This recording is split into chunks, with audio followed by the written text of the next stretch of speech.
So, anyway, I'm your host, Farhana Hathurani, who's also known as Hannah Hats. And today we're discussing a, a topic that is probably, we talk a lot about it, but I think the narrative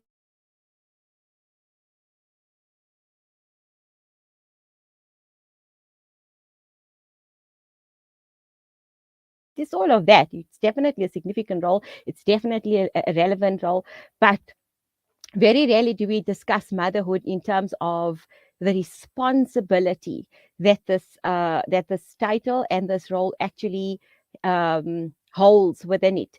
So, I remember doing an event very closely, and I'm going to introduce both my guest speakers very, very shortly, inshallah.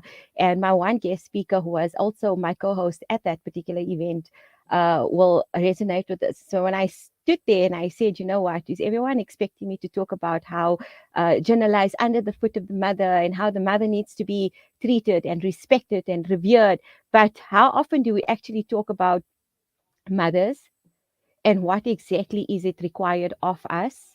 And how is it that we need to show up in our spaces, in our environments, especially towards our children? Because a mother's role to her child's life, irrespective whether that child is a boy or a girl, and within the constitutes of Islam, is a monumental one. And it solidifies our communities in terms of the way we show up, in terms of the values that we instill within our children, especially our girls, because the beacon of womanhood, and we are focused. This whole month is focused around women, and it is through the role of motherhood where the beacon of womanhood is passed on from us to our daughters, and then from our daughters to their daughters. And so it continues from this. And safe to say, we love to say we're raising children, but I don't like that narrative. I like to say, you know what, we are raising adults. And every society is made up of blocks of family units, and each storage block is the stronger the structure of society is. So, and we know that, the most pivotal role in these family structures, believe it or not, is the mother, because it is through her that the whole nurturing and the whole raising of families and everything is through her. But you know what? Also, I think the reality is that we are living in a utopian society and everything is changing. And the challenges that our mothers face are not the challenges that we as mothers in today's times are facing. The challenges we faced as kids, or what we were rather exposed to as kids, are not the same as what our kids are exposed to. And so before I introduce my guests, I just wanted all the listeners to understand what narrative we're going to take. And, also in today's society, we have so many more single mothers as opposed to back then.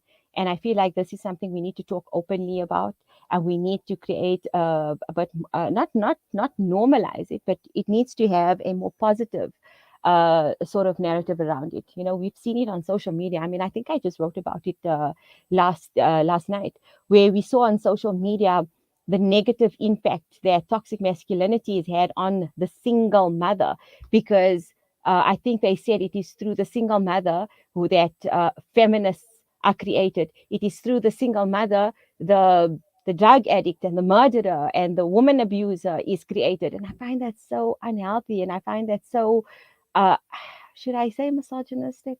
I don't know if we should be using terms like this here on here, but I think, my producer's thumbs upping me, so I'm good to go. Okay, so yeah, I find all of these narratives really, really so harmful, to our society, and to the, and even within our Islamic values. Like, there's no basis for all of these narratives. We never had this in Islamic history. In fact, the divorced woman and the widowed woman back then were were like special women, and the men back then would actually fight to marry the divorced woman or the widowed woman, because they understood what their roles were as men, that they needed to enter those spaces so that they could apply themselves in the betterment of building their society as a Muslim ummah.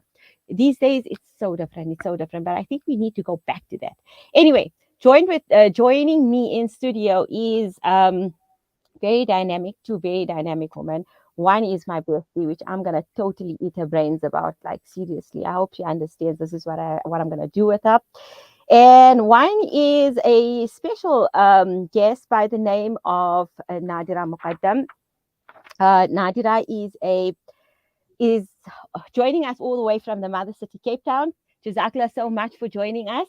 I know you had to set aside your very busy schedule as a single mother, and I'm a single mother just like you, by the way.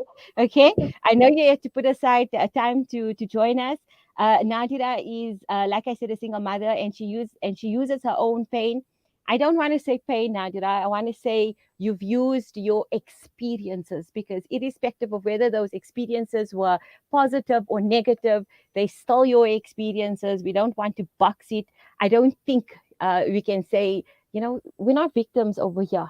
We're just Yeah. not victims, right? So you've used your experiences, alhamdulillah, for your benefit, and to rebuild herself emotionally and physically, and become a successful and empowered woman. And this is what my show is about, in correlation with Tuesday's narrative as well, where we're talking about the resilient woman, and where we talk about, like, our pain and this and that. It's not to sidetrack it, or to diminish it in any way. That's just not the badge we wear. Like, I've been through pain and I've been through struggle. That's not how we want society to see us.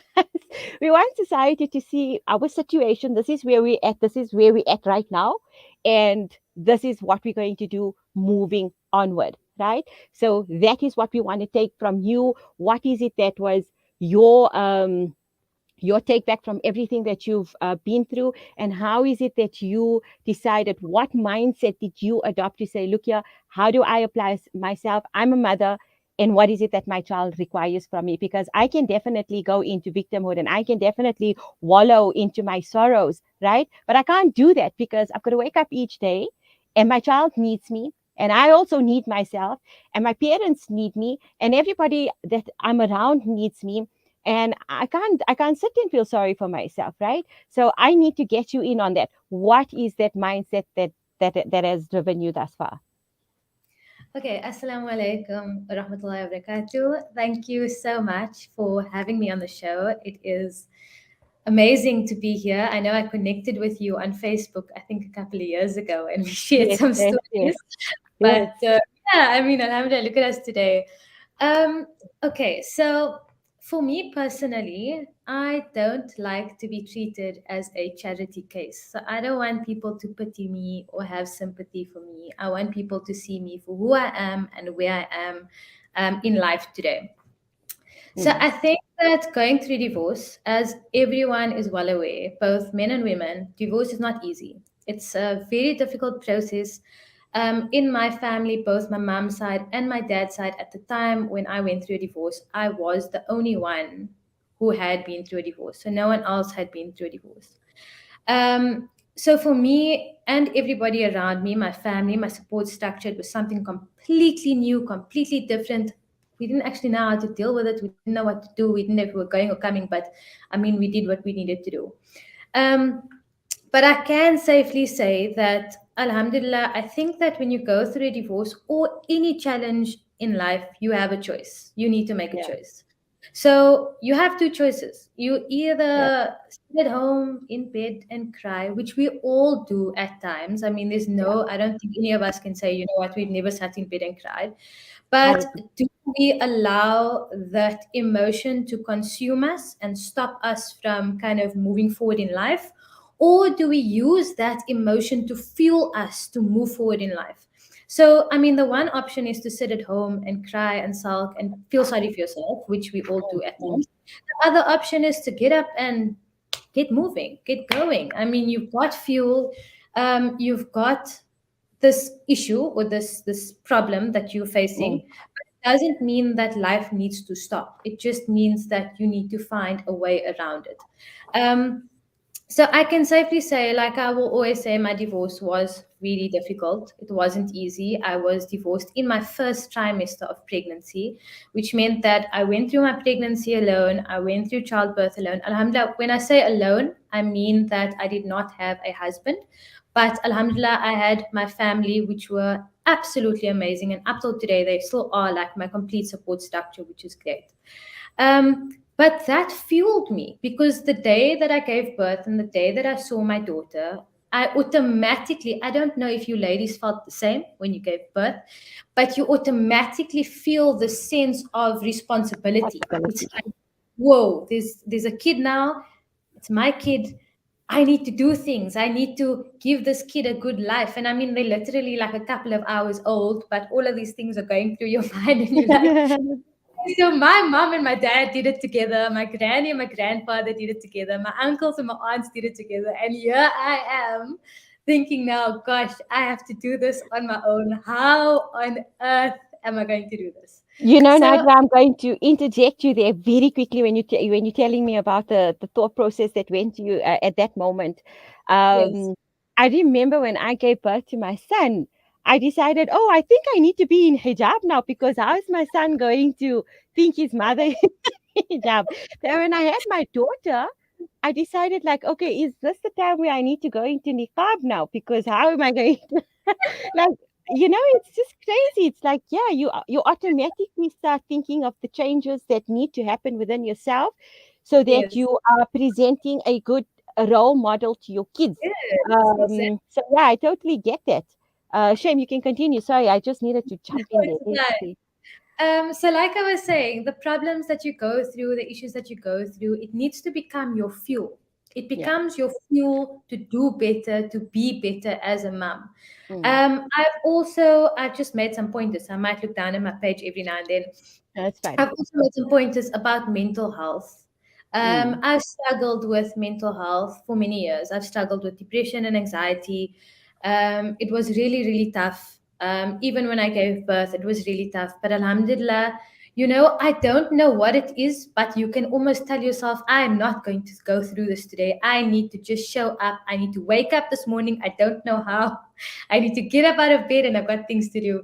So I Yeah. think from that perspective, I think that, and I just had a conversation with someone yesterday, in fact, and I was telling them that when you become a mother, it's like, imagine yourself as a tree and you have these roots in the ground. But when you become a mother, these roots just get deeper. So much so Mm. that as the years go by, or as the time goes by, you actually become more unshakable, in a sense Mm. where Mm. you can kind of do anything. You can go, you can study, you can do a crazy sport, you can become a pro athlete, you can travel the world. Nothing and nobody can shake you. And I'm feeling this, I have the sense of feeling this year especially, and that's because I decided to study further this year. So I'm studying my postgraduate degree in biokinetics. My daughter's 6 years old. It's a very tough Mashallah. course, but you know what? Everything that I do, and I'm going to touch on the fact that you spoke about role models. Mm. Me as a mother, so I've only got one kid. I've got a daughter. Alhamdulillah, she's 6, as I said. I want to set I want to be a role model for her, in a sense where as she grows up, she doesn't feel like, oh, I need to finish my studies at the age of 23, and then I need to find a job, and then I need to get married, and then I need to have kids, and then, like, kind of, it's fine if she wants to do that, don't get me wrong, but I'm Mm. trying to show her that you can, as a woman, do as you want to do. I am, Yeah. alhamdulillah, I'm 32 this year. I finished my undergrad many years ago. I decided this year to come back and study my postgrad. And you know what? I almost didn't think that it would be possible because Mm. of the amount of responsibilities as a mother have. However, Alhamdulillah, and I'm ever so grateful that I have the most amazing parents who have supported me in this journey and said, you know what, we will be here for you. We will help you with Fatima Zahra. That's my daughter's name. Fatima Zahra. Mashallah. We'll help you. We'll help with school runs. We'll do this. Finish your studies, move forward in life, and grow. And Alhamdulillah, I also think that having a support structure, my parents, my grandparents, Yeah. and my uncles and aunts, who are so empowering. They are like, I promise you, like their stories, their achievements, what they do, even my cousins, what they do, their achievements. I mean, it's like nothing can stop you. When you're surrounded by people like that, and people who are pushing you in that direction to kind of do better and be better as a mom. Ah, Mm. it's amazing. I promise you. Yeah. So you know what? No, Yeah. you know what? I totally get you, and I think I actually want to say that today's times it's so It's so important to have that support structure. And Mumtaz, before I actually bring you in on the conversation now, because you and I are going to spin this in another whole level, yeah. Nadira sort of, really sugar-coated everything. Alhamdulillah, we're happy that that was your situation.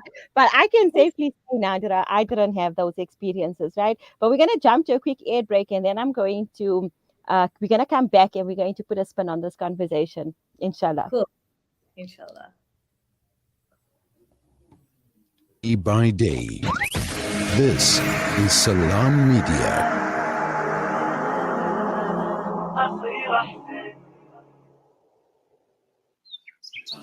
When the perfect blend of stylish decor, exquisite halal cuisine, and warm hospitality come together, it could only mean Al Bayt Lodge, your true home away from home. Al Bayt is the ideal heaven for families, business people, and tourists with its 4-star family rooms and other luxurious facilities. Conveniently situated close to Port Elizabeth Airport, the beach, and other amenities, your stay will be truly unforgettable, as you'll be taking home lasting memories of the warm hospitality, the serenity and tranquility that Al Bayt has to offer. For reservations, call 041 583 6415 or visit www.albaytlodge.co.za. There's no smell that takes me back to the comfort of my childhood than the smell of black seed oil being applied by my nani. Now I'm using Tib black seed in my own home to soothe sniffles and coughs, to help with digestion and immunity, and of course, as part of my beauty routine. After all these years, I've come to appreciate the wisdom in finding comfort and shifa in trusted treatments like Tib black seed. You can find Tib black seed at all leading pharmacies or find out more at blackseed.co.za. Reliable access to clean water could save thousands of lives each day. With proper sanitation and easy access to fresh, clean water, communities can flourish. Our Thirst Relief Appeal provides clean water to communities in Asia, Africa, and the Middle East by building deep wells and providing sustainable water and hygiene solutions. A monthly donation of as little as 700 Rand could build a well for a community in need. That's only 23 Rand a day. Donate today. www.pennyappeal.org.za or call 031 11 00 573. Penny Appeal. Small change, big difference. Shimmer, sparkle, captivate. Nothing less than a masterpiece. Droplets of gold inspires precious design. Platinum bursts with intricate freshness, and every pure diamond becomes more than just a girl's best friend. Voda Gold Gem Jewelers, where timeless dreams become a reality. Come to us. We tailor-make designer gold, platinum, and diamond jewelry. Trade in or remodel your old gold. Clad yourself with classy name-branded watches. We offer insurance valuation and free zakat calculation. Visit us at 534 Ridge Road, Overport, or call 031 208 9142. Voda Gold Gem Jewelers, manufacturers of fine gold and diamond jewelry. Rejuvenating media day by day. This is Salam Media. Assalamu alaikum and welcome back to the Empower Show. I'm your host, Farhana Hathurani, and I'm joined by two very dynamic and very powerful women in their own space and in their own right. We've introduced Naadhirah already, but now I want to introduce, I don't know, Mumtaz, what should I call you? My bestie. I said you're my bestie. Okay, we're going to go with that, right? Right. Actually, there's a whole history behind us. There's a whole history. But anyway, Mumtaz is what you call it, registered author. She's a human rights advocate and community journalist. She's also, I think, the only woman that I know who has backed me up from day one and who has had patience with me. And I don't know, even I think I've already said this, like, it's very, very, very, very rare to find women in today's times who like just wholeheartedly support women. And I think today I'm going to claim and proclaim my love for you on national radio, where I'm going to tell you I have. Don't blush, it's fine. Blush, it's fine. I had every intention of embarrassing you today. But anyway, welcome, Mumtaz. I had to have you on one of my shows. It wouldn't have gone right if I didn't do this stint without you. So welcome.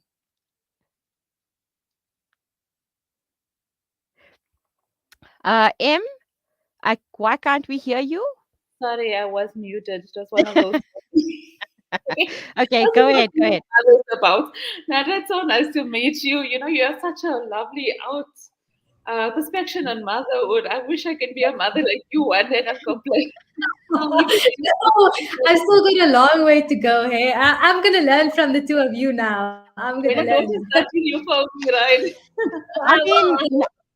I mean, Nadira, we can definitely tell you it's not daisies and rainbows on our side. So we need to take what Trust you me, I take in. know. No, I know. I just like to take the positives out of things, but I know it's not easy. Alhamdulillah, Alhamdulillah. Okay, M, you know what I'm going to do? I'm going to push you in I'm going to put the spanner in the works here, right? Because look Okay. here, we understand, right, that, and Nadira spoke, alhamdulillah, wonderfully about the support structure that she has, right? And this is actually essentially why we're here and to talk about the responsibilities that we have as mothers, right? And I hope that her story will inspire any mother listening to this here, because the reality of the matter is not everyone goes back home in terms of a divorce into that support structure. Not everyone goes back into that love and comfort back again. A lot of us have the opposite the opposite sort of experience. I mean, I spoke last night to someone who says, I'm stuck in between, I'm stuck in my marriage, I don't want to actually be in my marriage, but I know that I can't go back home because my parents are so against divorce and I don't know what to do. It's like this, it is like this, right? And you and I, we did an event last week, not was it 2 weeks ago, we did an event. And essentially this is what we want to discuss, that as mothers, how can we show up in our respective spaces, not just for our young ones. Well, okay, we young mothers, so our experience will be for our young children, but then there are also older mothers with daughters my age and your age and Nadira's age. And what, like, I mean, they too need to know how to show up, because everything is changing. And Allah subhanahu wa ta'ala has not guaranteed that our life will just be the way we planned it out. وَمَكَرُوا وَمَكَرَ اللَّهُ. We plan, but He will be the best of planners. Today we're here, tomorrow we don't know where we're going to be. And if there's a mother that's my mother's age, right? And if she's listening in, what would you want to tell her? And then there's mothers that are our age. What is it that you want to tell her in terms of this role of motherhood, and what does it entail? I'm going to start off first by saying that, the old saying, it takes a village to raise a child. And Yeah. it's so important that we understand this because, in today's time, we assume the village only means us in our immediate house or maybe our mothers, but it means everybody that surrounds us. And it is Mm, absolutely important to understand and establish the sort of support structure within communities. Um, a few months ago, even like a single mom came to me and she's like, listen, I need help. I currently work. I can't take my kids home. And I understood it. You know what? We all have different circumstances. Sometimes I'm late for my kid. Another mother would phone, if you're late, can I drop your child home? And this is the support we need. And when we talk about support for mothers and within motherhood, something you mentioned when you introduced me now was that you had a call about divorce. And in mm, today's time, we need to understand that we need to support the ladies who are unhappy because yeah. we have this notion within our community have sabr. That is Yeah. not the meaning of sabr, and this word is used so much that people are starting to hate the word sabr. And you know that the reward of sabr is beautiful. Allah says in the Quran as well, but we need to also use it in a way. So, for example, if someone comes to you with a divorce, and Hannah, you know this, you are mulema within the community as well. You Mm, can't for divorce because obviously you do everything first to save the marriage unless there's physical abuse being taken or mental abuse or some form of abuse being taken in. mm, mm, And with this, having the notion that we are against abuse, it's almost as if you're telling your child, I don't care. You got married, you're not mine, you're on your own now. And this is something that even when I just started my first blog as a writer, my mm, first blog touched on it when the girl phones her mother and tells her mother, listen, I'm coming home. And her mother goes, but you're being well provided for. No one else is going to financially look for you. So keep quiet and endure whatever you're going through. And I brought this in to highlight that you know what, this is a notion it needs to stop within our societies, because what are we teaching our girls? It's evidently we're teaching them to say, you know what, whatever, there's no place for you in society, there's no place for you in the world. And I'm gonna deviate here. I had a post up this week where I said I'm very annoyed at most of the Facebook scholars, and this does not mean the alims or the ustads that actually went to study, but those so-called scholars that have no Islamic backing, that for the last few weeks went on about the woman's role in the home. That she Mm. needs to do this, she needs to do that. And yesterday, one post went viral where someone posted that there is no use for a female except to procreate, and that's it. She Uh, has no say. And I was like, you didn't send that to me because you know we would have created Facebook war. Why didn't you forward that to me? and I was like, wow, wow, we are raising an entire generation of men that was raised to think this. They were raised by mothers, they were raised by aunts, they were raised by sisters. And this is what you came up with. Like, What? wow, like please someone take his man's Facebook away from them. They don't need to be on Facebook. But that's You just, know, and you people, sorry, sorry, Hannah. sorry, Mumtaz. No, carry on, carry on. I'm gonna jump in just now. Talk, talk. And you know what? What upset me more was the Mm, support these posts get by females. I'm not a feminist.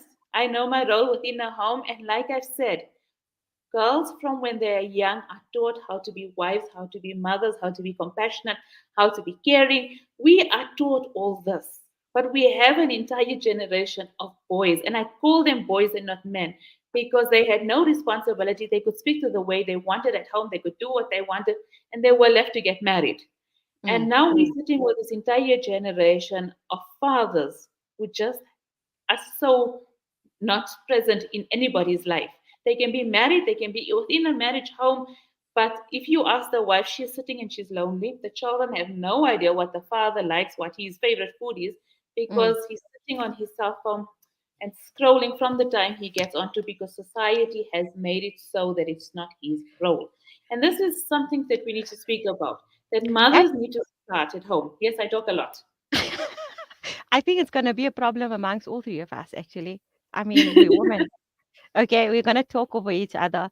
I know the other producers like, I know you talk over your guests. I'm like, yeah, because I have stuff to say when they're speaking. But you know what you touched upon? I think that's like a whole nother segment. The single married mother, the single. Yes, the single married mother. That's like a whole another segment altogether because that woman, she's running a home. She's probably working. She has to maintain a relationship and that's just like I said, a whole entire different dynamic altogether, right? I mean, and obviously you get us like Nadira would jump in here with me. I mean, it's difficult also as a single parent and as a single.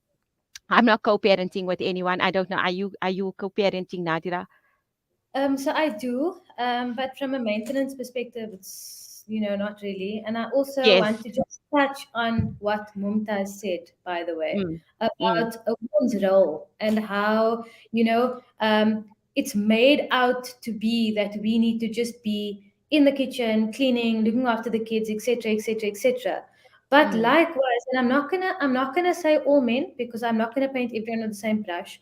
But there are a lot of men who don't fulfill their roles as men. So, in turn, we as women, as females, have to then pull their weight in addition to our weight. And I feel mm, like, I mean, it's like, yeah, no, make sabr, because I've heard that too. Make sabr, make sabr, make sabr. But you are giving that 120%, 100, sometimes 250% of yourself when you are with someone who's not even giving a mere 5%. And I think yeah. that the whole I mean, I'm not a feminist either. I understand my role as a mother. I'm not a wife, but I mean, I understand the roles. I mean, I've been raised in that way. But Mm, like you said, I mean, we have responsibilities, but it just feels like, especially, I don't know if it's just a single mother thing, but it doesn't seem like it. But with regards to single motherhood, it just feels like we have so many responsibilities, so many more responsibilities. Sorry. Sorry. it's fine. Sorry. That's my fellow student hope. Okay, I'm so sure Mumtaz's helper will also come and say hello to us. Like, I really She hope she woke does up that. earlier on and she's like, I'm sorry. yeah, she's Okay. studying biogenetics as well, so she came to come fetch her books. But anyway, so I just feel like our responsibilities as single mothers is like way more than before almost, because I mean we've got to pull the weight, we've got to do the work, we've got to earn the money, we've got to take care of the kids, we've got to clothe, feed, do everything. It's not a complaint, don't get me wrong, I'm not complaining, but I do feel that the responsibility perspective, it's just the roles have changed and shifted in A many hundred ways. percent. And I think, when we come back to what essentially, look, we can complain and we can say, look, here, this is what it is, and this is the issues and stuff, but we have to get down to the bottom of it, right? And essentially, it starts with the mother, right? Because that knowledge, they say the fathers bring the knowledge to the door, but it's the mother who implements it in the home. And I said it last week, on Tuesday, that the first madrasa and the first school of every child, irrespective of whether that child is a boy or a girl, it is within the lap of the mother. So when we talk about the responsibilities of the mother, it is, how does that mother show up in that space? What is she implementing to her children, right? And we talk about sabr as well, right? It's very different to resilience. Okay. The way our mothers internalize sabr is very different to what we now understand of sabr, right? And unfortunately, a lot of us have seen our mothers interpret sabr, we've seen them endure sabr, and we've seen what they endured sabr with, right? And sort of we w- we may have not agreed to it, okay, but we kind of like internalize that as well. And it comes back to, again, as mothers, in our home environment, right? And we have a sense of responsibility to our children. What we accept in that home environment in terms of the relationship that we share with the fathers of our kids is so, so, so, so important. Even the communication styles are so important, even us as women. And we can talk about men and we can talk about all of this, but I feel sometimes, Mumtaz, I want you to jump in here quickly with me as well, is that a lot of the times we are the problem. A lot of the times in our homes, we are the problem. And we don't ever talk about men abuse, do we? Right? A lot of the times, I'm sure this is one hell of a taboo topic, right? Where you find women are speaking in ways, in tones, with their children, with their spouses, that are just not conducive to the kids, right? I'm an educator. I can definitely come in on an educator's point of view as well, because I think I will, because I've seen this with a student that I even mentioned the story in my talk 2 weeks ago, right? And I mean, surely in your community work, you can definitely highlight the fact that, I mean, in a lot of the cases, we are the perpetrators in what's going on with our society. I said this at a event we had, and I said, what sometimes, like, within a marriage as well and within home, when a father wants to play with his children, what do? We hover. Mm, Make sure that everybody's playing okay. There's a fight starting, we need to jump in with our kids. And, we have this notion to hover, and it comes so natural to us. I don't know why. And I also mentioned that, like, a group of friends, ladies, decided to go out, like, for quick coffee. And we said the husbands will all look after the kids. And my husband came back and he said it was such an amazing bonding time because you weren't you. And I got offended. I was like, what do you mean?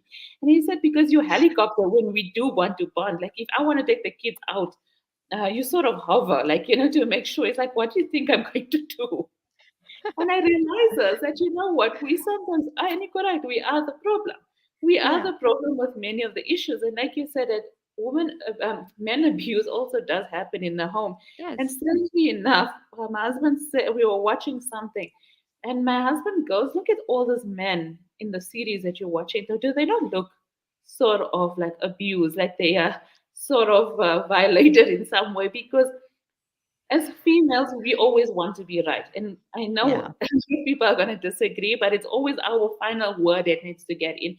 And it's something we also need to practice, is understanding. And like you said, the way we speak to our spouses or our children is so important, because it's so easy for us to project our frustration of having a hard day onto the ones we love. For Mm, example, if your child breaks a glass, we will go on for 2 straight weeks about the child breaking a glass, but in reality, mm, it's not a very big issue. It was a mistake, it was an accident, it happens to us sometimes while we're busy as well.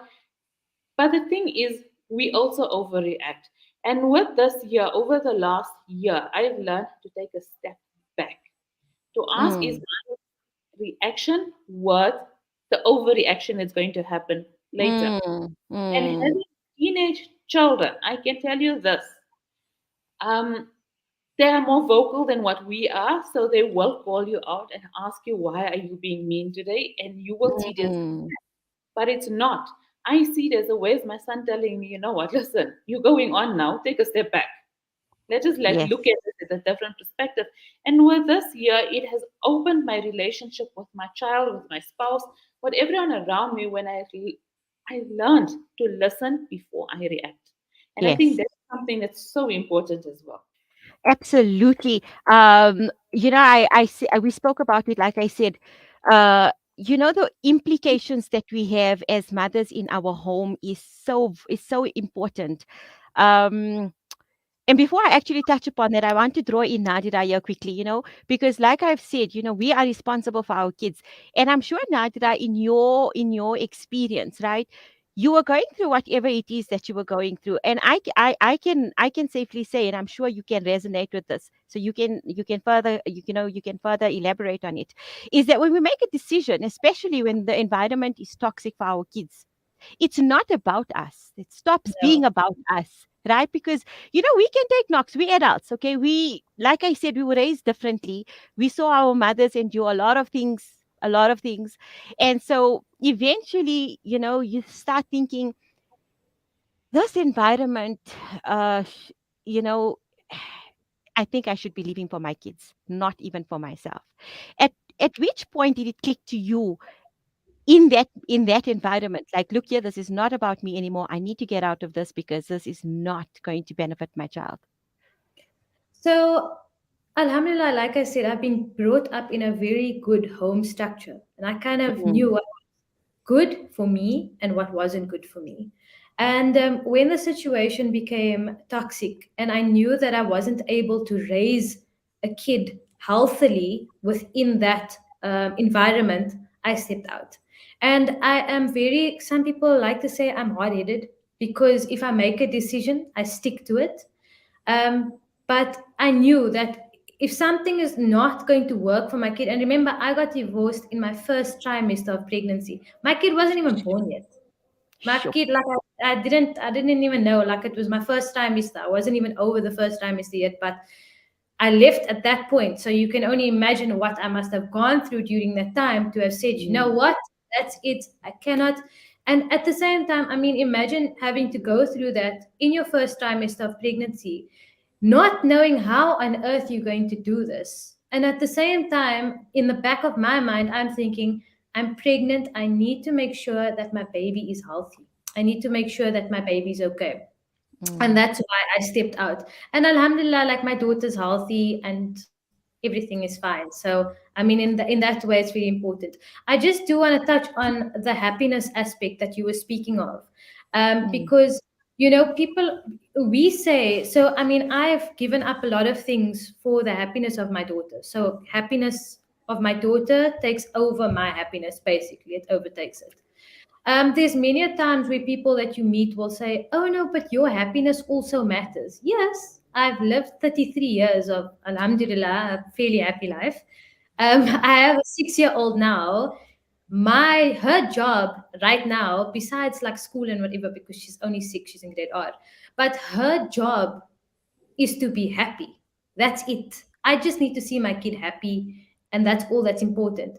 It doesn't mean that I'm going to be unhappy, but if I have to choose between my happiness and her happiness, I'm going to choose her happiness. And that's just what mothers do, most of the time, yeah, I suppose. yeah. And he said, yeah, the happiness is. Look, I totally get it, and I think, but as we become mothers, we now live through our children, right? Yeah. Sort of. I don't know if that's even a healthy thing to say, but yeah, we do love through our children, because it's and essentially some people do that in a toxic way, and some people do that in a different way, right? You'll get parents who are living through, mothers who are living through their children. So if they were devoid of something, they're going to make sure that their kids are given that or are experiencing that, even at the expense of their own child's happiness. It's more that I never had it, so you're gonna have it, right? I never do it, so you're gonna do it. And they put so much of pressure on their kids. Like I get students coming to madrasa and saying, Appa, like really, they're 8 years old, right? And they are tired. They are tired because they've got to go through madrasa, and they've got to go horse riding, and they go just gymnastics, and then they've got to do this, and they've got to do that, and they've got to come to madrasa and deal with me. And I think to myself, like, why? Why do we do this to our kids, you know? But I think, like I said, and then you got that mother that's living through her child, because possibly she felt she never had those opportunities when she was growing up. So she's giving her child all of these opportunities, but it's not being spaced out. So that becomes a bit of an unhealthy sort of process that she's undertaken in order for her to live through her children. But like, it's just again my speculation. It wouldn't, maybe not all the reality of every child that's going through that. But you know what I actually wanted to actually talk about here was that um, part of our responsibility as mothers is that, we go through a lot of challenges. We've established that we face more challenges than men, different challenges than men, because we do play so many other roles. In that role as a mother, I find like there's other roles that you play, that comes with motherhood. You're the homemaker, you're the cook, you're the cleaner, you the mediator, you playing the and then if you're a wife as well, that's got its own dynamic altogether. So it's so many roles, right? So our challenges are much more. And sometimes we go off the bandwagon a little bit. We lose our sanity a little bit. And I think that part of our responsibility is that we must ensure that we are taking care of ourselves mentally and emotionally, right? Now, a lot of us, what we do is we make that responsibility our spouse's responsibility. Like, hey, you know what? You got to make me happy.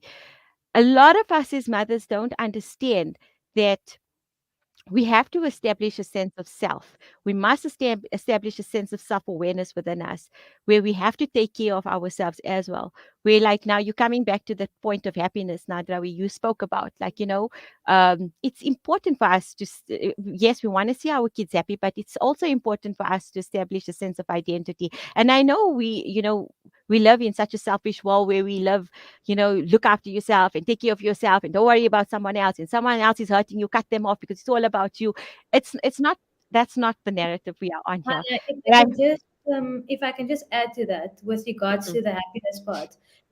When I speak about happiness, I speak about not being happy at the cost of our children's happiness, if you Yes, understand what I'm saying. So yes, it's yes. important for us to be happy. I agree fully, but not at the cost of our children's happiness. 100%. So I feel like, you know what, it's so important for us as mothers to understand that, when the kids are at school, what is it that we are doing with ourselves? What is it that we are doing?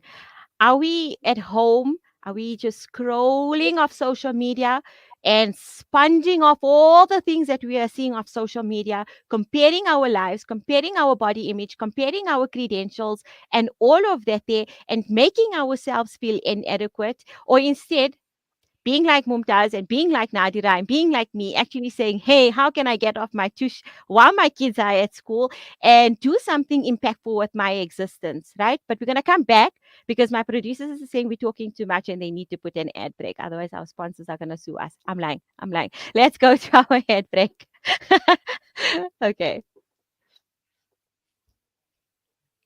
Celebrate the power of her this Women's Month with Salam Media. Tune in to Empower Her every Tuesday and Thursday from 11 to 1 p.m. as we bring to you a variety of shows hosted by inspirational, trailblazing, and groundbreaking women. August is for women by women only on Salam Media. Spread warmth this winter with Africa Muslims Agency's Winter Warmth campaign.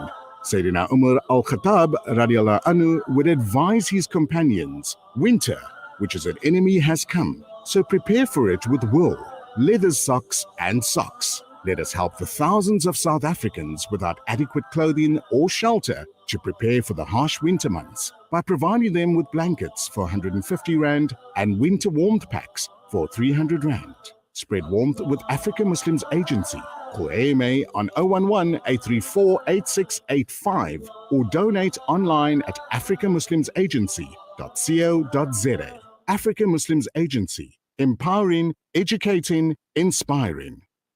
Discover the Africa of your dreams and surround yourself with her spectacular beauty. Relax beneath her serene sunsets and explore wildlife at its natural best. It's where the pride of Africa comes together. The Kwantu Private Game Reserve. Get to know the Big Five or cruise on an elephant safari game drive. Interact with lion and tiger cubs and enjoy world-class halal cuisine while we pamper you during your 5-star stay. Indulge in the true African experience. For reservations, call now on 042-203-1400 or visit kwantu.co.za.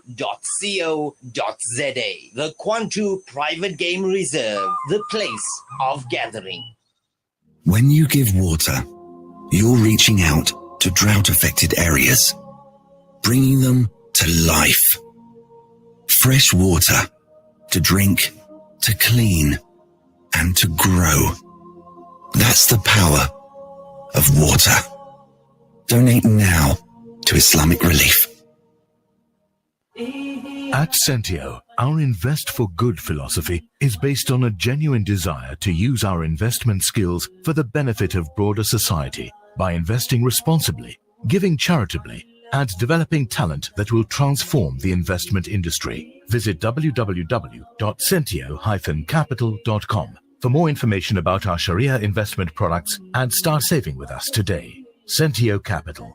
Invest for good. Sentio Capital Management is an authorized financial services provider.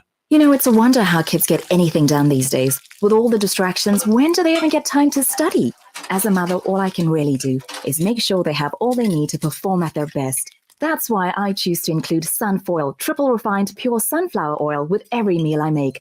Naturally cholesterol-free and approved by the Heart and Stroke Foundation as part of a balanced eating plan. So whether I'm cooking, frying or baking, I know every dish will be a wholesome one. Sunfoil, now we're cooking. Rejuvenating media day by day. This is Salam Media. Assalamu alaikum wa rahmatullahi wa barakatuh. You are tuned into Salam Media on the Empower Show. I'm your host, Farhana Hathurani, aka Hana Hats. And joining me in studio is Naadhirah Mukadam as well as Mumtaz Moosa. And we're breaking down this topic of motherhood in a very, I think, unconventional way, because I think a lot of people were like, oh, yes, we're going to tune in and we're going to listen to all about motherhood. And, you know, yes, I'm going to make my kids listen to this and they must listen to how they need to respect me, because Jannah is under my foot. You know, we love to throw that one at our kids. The other day, Mumtaz, my son said, Mom, if you get married, I'm not coming with you. And I said, what? So he's like, I'm staying with Nani and Nana. So I was like, okay, but that's really rude because Jannah is under my foot. It's like, do I really need to move with you to get my Jannah under your foot? So I was like, you got to listen to me and you got to follow me where I go. So he says, but what about where I'm happy and where I'm comfortable? Because my kids are very comfortable where they are. And yeah, so I was like, okay, I've got nothing to say to that because only Allah knows where I'm going. So I just let him be. But anyway, coming back to our discussion, you know, where I said, you know, we have responsibilities to our kids. And there's one particular one, you know, where we talk about mental health, we talk about what it is that we are filling our cups with. Okay. So that we can show up for our kids in a conducive manner. And like I said, we are in a utopian society. Everything is changing. What we experienced as kids, I mean, seriously, we were riding our bikes on the street and playing marbles with our kids. Today, our kids are sitting on TikTok and listening to I don't know, some karma thing and manifesting and how to get their dreams come through manifestation. And it's a whole different ball game altogether. And where are we into all of this? Come, I tell you, where are we? We sitting and following Andrew Tate, and we that's me, right? We're following Andrew Tate, and we're debunking all of these things, right? And we're really not involved in what our kids are going on, because we are so obsessed with our own things, and we are going through our own struggles as young mothers in today's society, that we completely forget that our kids are in need of us. But we've given them the devices, and we said, listen here, just get off my back, because I need to see which influencer is going where and what she's eating and what she's wearing. So, and we have forgotten that our children are still our children, and they are still sharing the space with us. And are we mothering?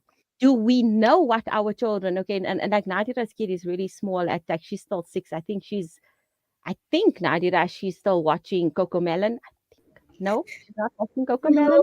No. thank God. Really, I have a very strict rule in the week from Monday to Friday or Monday to Thursday. There's no TV, no iPad, no phone, no anything. So it's strictly Monday to Friday until at school. It is just playing outside, playing with your toys. You have everything. Just play. You want to Yeah. play with me? You want to go? And very involved in fitness. I come from a very fit related background. Yes. Going to gym with me, going to run with me, going to the park, going to do. Those are the types of things that we keep her doing in the week. On the weekend, yeah, she gets to watch a movie here and there, but I'm really strict on that. Alhamdulillah, you see, like that's great, because you got her involved in what you are passionate about, right? But if Mumtaz, you and I, we work with the youth, right? And our youth are suffering. You know the challenges.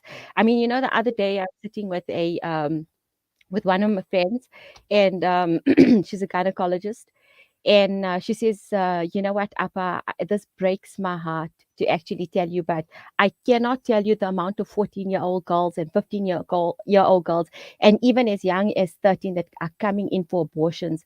And I said, what are you actually telling me? And she says, and Appa, who brings them? Their mothers. I was like, what? So she says, yeah, this is it. Our girls are on another level of exposure. They're on another level of activity.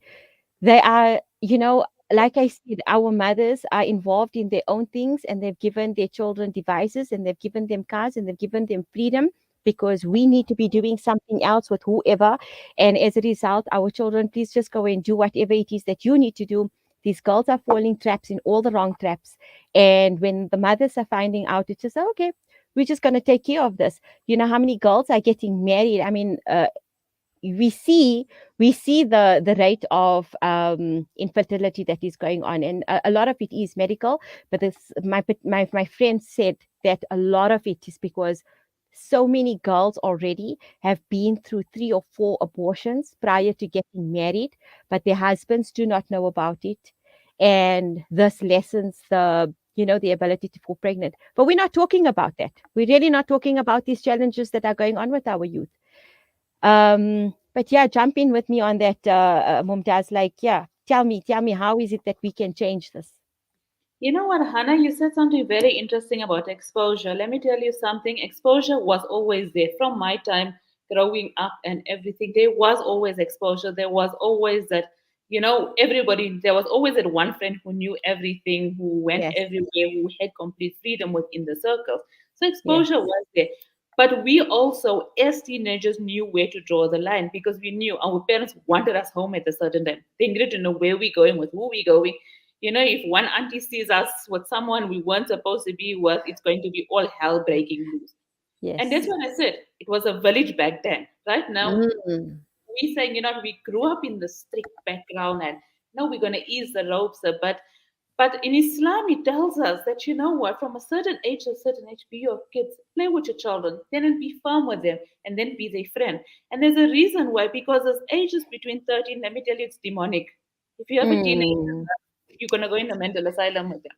But that's the thing, because Some of myself, us just live off this, Em. We just live off this to survive it. Naadhirah was saying something about her kid, right? And Naadhirah, Come, I tell you, when my son was born, I had the same outlook of life. My son wasn't allowed to play Xbox. He wasn't allowed to watch TV during the week. And then here comes my second child, and yalla, it was a test and a half. Like now, like you take it and leave me. But it's about having a conversation with them and being open. So, for Yes. example, like my daughter's seen an advert for pads, right? And she's 7. I wouldn't expect her to know what's pads. So she comes to me and she asks me what's pads, and we have this whole discussion around why you use it. And then I'm walking one day, I think it was in Clicks or Pick and Pay or somewhere, and she goes, "Oh my God, is this the price of pads?" And she says it in such a loud tone that my son is sitting there with his hands on his head. He's like, "Let's go home." This is what I said. I can just picture Mikhail doing that. But the thing is, because we have this relationship where what they watch on TikTok or whatever is so supervised by myself, I know what they're watching because let me tell you, mother, there's something called a parental control part in settings. Use it so you can control. But we Yeah. have this conversation on what to scroll past because if you look online, especially on TikTok, or my kids are not allowed anything else because I can self Mm. control to a limit. But the thing is, when you see some of the even the Islamic videos that are being pushed out, it is absolutely you sometimes look and go like, okay, the person was roped in by the scholar because they had one or two nice stories for kids, and then the third one slap bang is something totally really out of the basket. Mm. But I am open enough. And I think parents need to do that. Start having a communication. If Yes. I ask most of the girls, does your parents know where you are? No. About the boys, Mm. does your parents know you're sitting outside a petrol station and smoking? My parents don't even know where I am. And I'm like, Yes. how? How Mm. do the parents not know where your children? I don't know if I'm just one of those mothers who need to know everything about my child. Like if he stays at home and I'm gone out, I'll message him, "Are you okay? Are you okay? Are you okay? Why are you not answering? Are you alive?"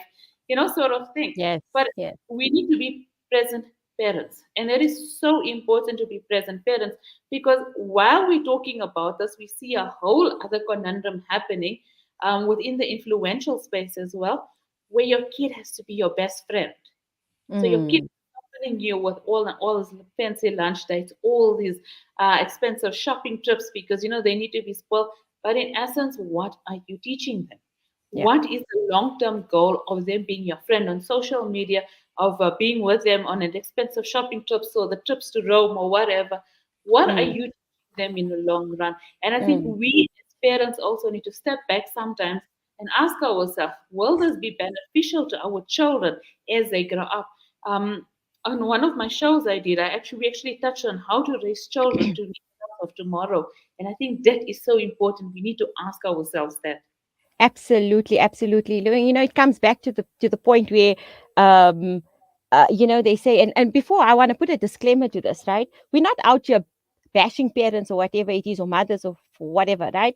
But the reality is, this is our reality. Okay, we are sitting on social media. We are spending a massive amount of time, even when our children are with us. We still have our devices. I mean, you see this all the time. You go out for supper and stuff like that, the child sitting on their device, the husband's on his device, the mother's on her device. It's insane, right? But at the end of the day, they say, educate a man, you educate a man, but educate a woman and you've educated a nation, right? And this is what we're here for. We're here to say, look, your woman, all of these issues are within our control. Okay. Don't expect a man to come and fix it. Don't expect, I don't know, this therapist or whatever it is. It starts within us. And I think this is, the narrative that I want to take in terms of, the shows that I was hosting this week. And again, it comes back like, our children, do they want all of these luxuries? I think I've spoken to enough of kids or dealt with enough kids to understand that all kids want is our time, our attention. I had a student, and I mentioned this at our talk. I had a student who was struggling last year. And let me just tell you something, and for the benefit of our listeners, as an educator, we've seen the shift. Once upon a time, boys used to be difficult. They're naughty, they're rowdy, they don't pay attention, all of that there. We've seen the significant shift, and I've asked this amongst all educators. Girls are becoming more challenging, in the education space. They are becoming more challenging to teach. They're becoming more challenging to connect with, right? Because it's obviously the overexposure to everything else that they are exposed to via their devices or whatever it is. But then nonetheless, last year, I had a specific student, and she was really, really struggling. She's struggling besides just the whole work aspect that she was struggling with. It was just the attitude. You could see something was off with her. She just didn't want to be in class. She just wasn't connecting with me. She and I were fighting all the time, like, why this, that, whatever. And the whole year went like this, in this with this contention between her and I. And her parents, her parents came to me. I remember her mom came to me and said, no, there's nothing going on at home. Like, things between her father and I are completely okay. And I'm like, okay, fine. um I never approached it and asked it, but she just thought that she needed to give me that information or whatever it was. And I said, okay. But at the end of the year, when we actually had a one-on-one with the mother, and she finally disclosed what the relationship was, or what the communication style was, in terms of her and her father and the mother, right? And I sort of like figured it out, like, okay, you know what? We're going to have to take 10 steps back here. Instead of expecting her to learn this and to do this and what, we as adults need to change our entire communication standpoint here on how we are communicating with her, because clearly she's struggling with something. And if we are going to shout, if we're going to punish, if we're going to give ultimatums, it's just pushing her further and further and further back into the abyss of whatever she's struggling with. So let's change that communication style. Let's see what it is that she requires of us. And I promise you, we worked with her the whole holiday. And this year, it is a complete ball game. I even sit in class and I look at her. It is smiles. She's helping other students learn. She's progressing. There's no fights happening at home, because there's obviously no complaints coming back from madrasa as such. Everything has changed. So it's just, and what happened? It was just us, the adults, in the child's space, taking step backs and saying, look here, it's not about my significance anymore and how this child needs to comply. It's about me and how I need to show up for this child at this moment, because I can see that there's a shift in attitude. uh yeah, I think Nadira, you can jump in on that, because you also work with kids, and you can sort of tell me how our communication styles impact children, and the way they sort of regulate themselves with us. So before I do that, Hannah, Mumtaz wanted to ask me a question just now. No, I'm Go doing the ahead. interview now. Okay, Mumtaz now is casting her interview in my interview, typically. yeah. Nadia, I want to ask you something, right? And also, being a single mom, like you said, you do have your career, you're studying work, and all of that as well. How important is it for you to teach your daughter at this age the importance of balance? Because obviously, you also need to set a time for the work you do, for giving her time as well as everything else. So this year's been very tough. I won't lie. It's been very tough, and this is solely because of my studies. But Alhamdulillah, I've managed. Like I am full time at campus, so by the time I get home, sometimes it's only 5 o'clock. But we have a routine, and I think the routine that I have with Fatima Zahra is really good, in a sense where when I get home, I spend time with her. So I'm not with my books. We do bath time, supper time. If we have homework or projects, we do that together. And then I put her into bed, lie in bed with her until she falls asleep, and thereafter I study.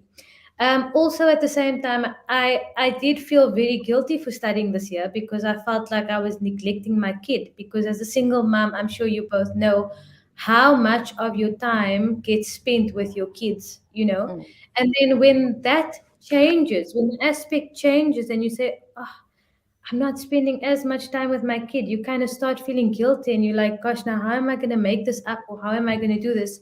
So with regards to time management, I think with Fatima Zahra, it's always been very routinely type of a thing. I have heard though from many other parents that the routine does go out the door as they get older. But I think just this year, with my studies, I think the time management is very, very important.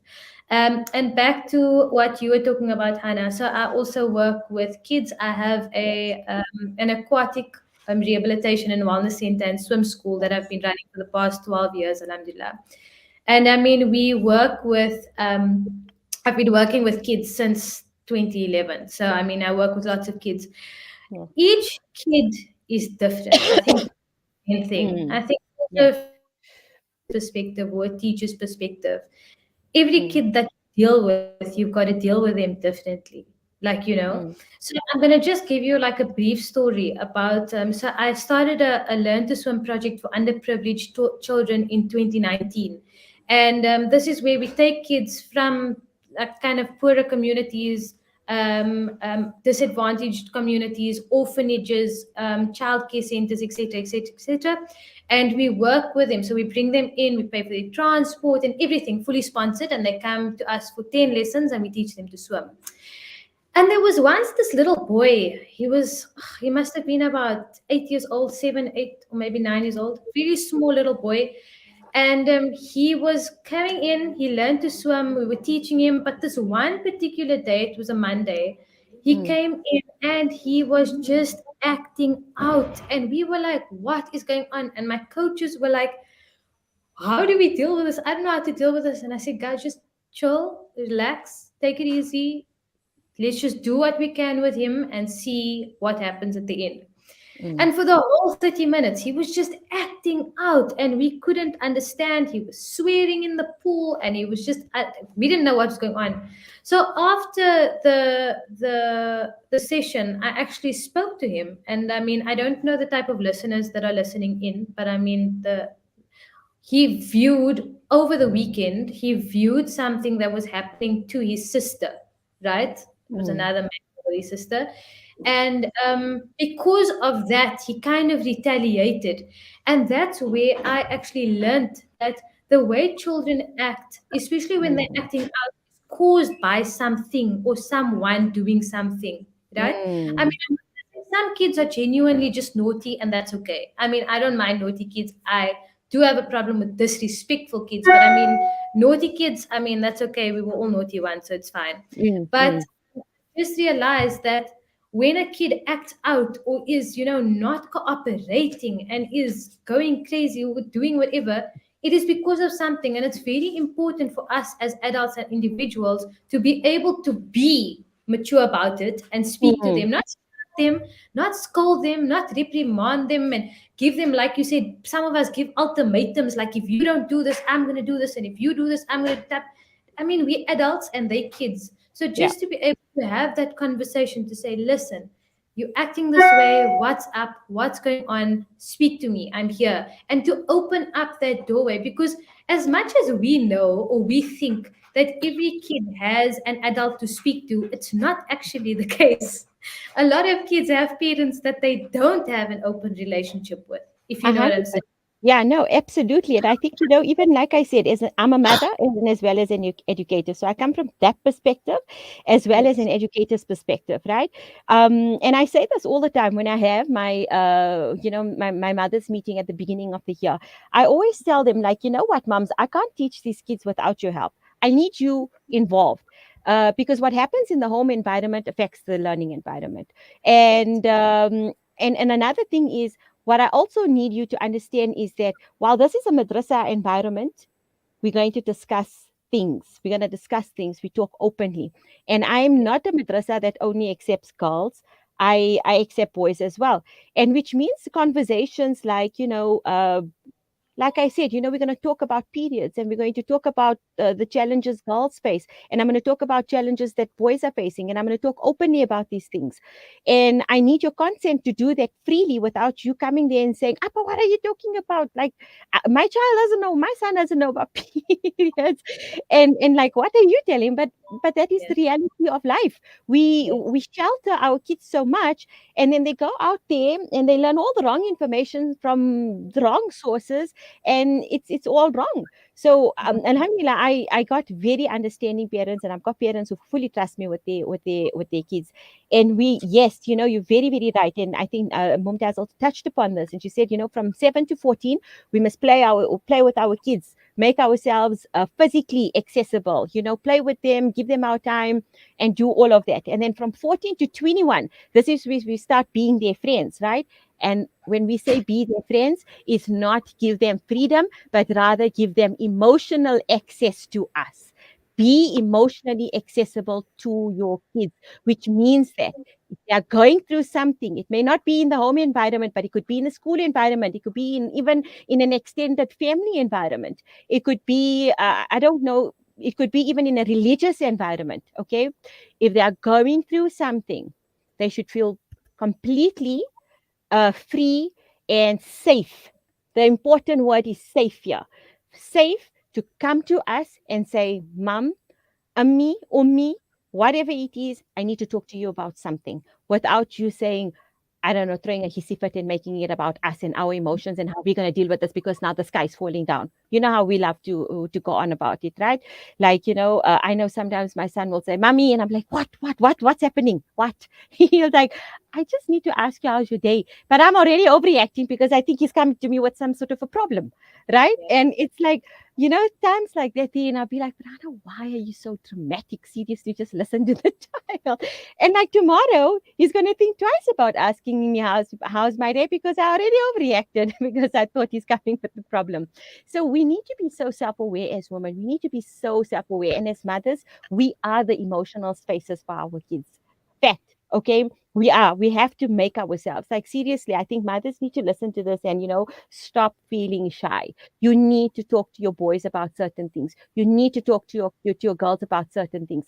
Are we talking to our children about the LGBTQ movement that is happening? I'm not sure if I can even talk openly about it here on this airspace, but I'm sure I can, right?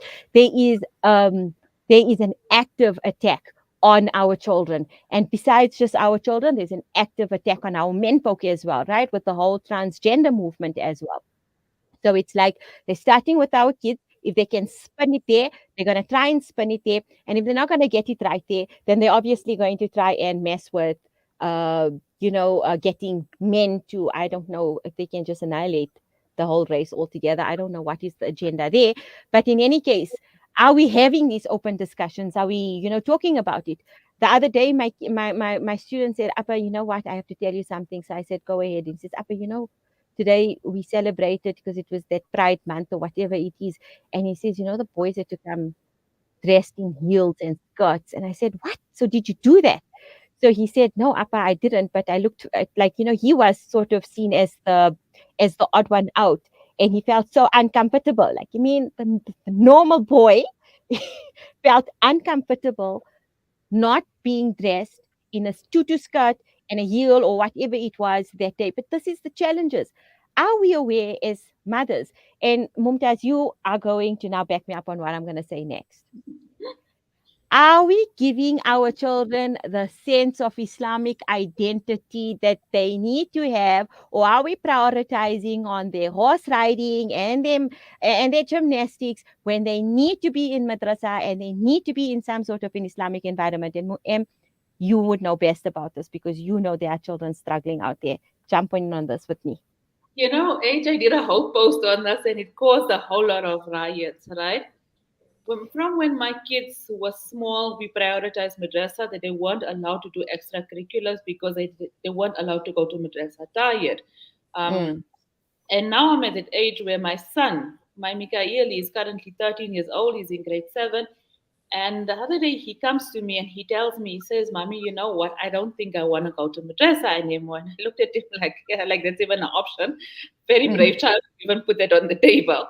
And I asked why. And he says, because, all my friends don't do it. That means in afternoons I can do everything. And I said, Mikael, I put you in a school where you're at home by 1 o'clock the latest. So that you have an entire afternoon. Madrasa only starts at 6 o'clock. So you have an entire 6 hours to do whatever you want. I'm like, no, I think because our children need the Islamic sort of guidance. With us, we went to madrasas where the muallimas were extremely strict. They never spoke to you about anything. You know, you had to find out from this one or that one if you needed to know something. But Yes. times have changes because muallimas play a vital role. So, for Yes. example, my son's muallima found that most of the kids were becoming very bored with the current syllabus, and she changed the entire syllabus to accommodate them into what they wanted to hear. Mm. And you know, as my son is growing, I'm finding that there is a need for our children to continue into their sort of their high school years because we are sending our children with 5 or 6 years of madrasa knowledge. They do not know the rules of fiqh for most of the things. They are going to Mm. grow up as adults who don't know the rules for basic, for marriage, for akhlaq, for basic deen sort of subjects which is learned in madrasa. I went to Yes. madrasa from the age of 4. I finished in grade 12. When I finished school, I finished madrasa. So I started madrasa before school even. And you know, I'm so thankful for this because you know, one day a family member told me this, and she says, "Well, when you become a mother, if you install the love of Allah when they're small, the fear of Allah when they grow older, whatever they do, they will question their motives. So if Mm. you make sure they start Salah early, no matter where they are, whether they're at the movies or somewhere where they weren't supposed to be, that Salah time is going to be such a big conscience on them because it's something that they became routine in their life and something that they have developed to do every day religiously. Mm. Mm. We need this going forward because I see a lot of kids don't even attend madrasa. They Mm. start when they're maybe 13 or 14. And by this, that whole sort of imagination, that love that develops when you're smaller with the kids doesn't develop now because now you putting a 14-year-old into grade 1 with smaller kids. It's like a whole big challenge for them. And there isn't a love. And then the other issue we have is that they only send kids to learn to read the Quran. And I Yes. always say this. I say that in reading the Quran in Arabic is most important, but we need to know what we're reading because Or there's how no to or how get to apply ourselves as Muslims. Like, I mean, you can learn how to read the Quran, but do you know what your moral ethics as a Muslim? Do you know how to speak? Do you know how to address others? Do you know what is your huququllah as well as your huququl ibad? Am I but right? not only that, Hannah, with my son, with my nieces that are all around the same age, as a mother, I Yeah. found myself learning more about Islam through my children right now as they Ooh. are in madrasa than what I did. Because you know what? Let's face it, we're human, we forget about things. But it's a moral compass that guides them. It gives them a Mm. what to do. Like you spoke about the LGBTQ. Yes, we're telling our children it's haram. Why is it haram? Allow them to question it. So, with my kids, in a way I grew up as well as if someone tells you something, you can't question the Quran, you can't question Allah's commands. But if Mm. you want to know more, find out more, ask the questions. So, like Mm. my Mikhail, and I spoke to you about this. My Mikhail was reading one of the kitabs that normally aliens study and everything. And he came and he's like, I found this a bit odd. So I said, so ask the Mu'alima, why? Why did this rule come about? Why was this said? Why did this? And with that curiosity, it inspired him to be back into madrasa now and sort of challenging. And this is what we need. We need those open spaces within deen. For example, it's very easy for me to say something is haram, and your child's looking at you and you're like, why? Because children Mm-hmm. are naturally curious. And if you sit in there going because it is haram, you're Yeah. automatically pushing your child's Islamic deen to one side and you're closing this conversation that in future, if they have any conversations regarding deen, they're not going to look at you and they're not going to look at anyone. So who are they going to get their advice from? TikTok. Mm. Mm. And 100%. the amount, 100%. like I said, the amount of scholars, like my daughter was following this one lady, she was absolutely beautiful. She was in full niqab and everything, and her stories were aimed at children of all the Ambiyas, the Sahaba stories, and my daughter loved her until last month, where she came out on a live video to say she's transgender. Oh dear. Yes. So my daughter then came running to me and she's like, what does this mean? And I spoke to her about it. I spoke to her why it's wrong. I spoke to her about why Allah has made us the way we are. And Allah doesn't make mistakes. And my daughter understood. So now whenever she sees videos that comes up that has propaganda, Mm. she scrolls Yeah. through them, blocks them. She puts it as I'm not interested sort of thing. Yeah. Absolutely.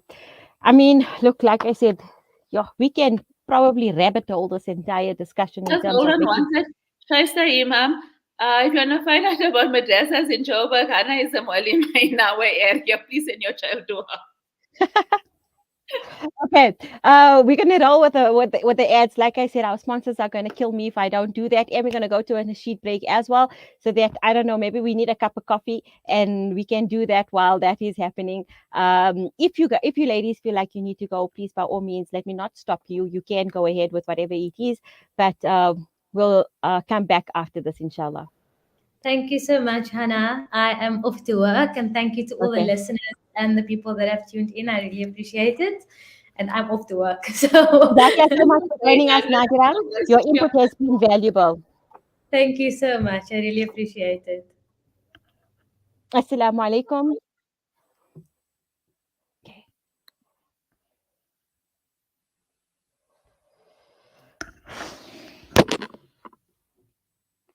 Salam Media.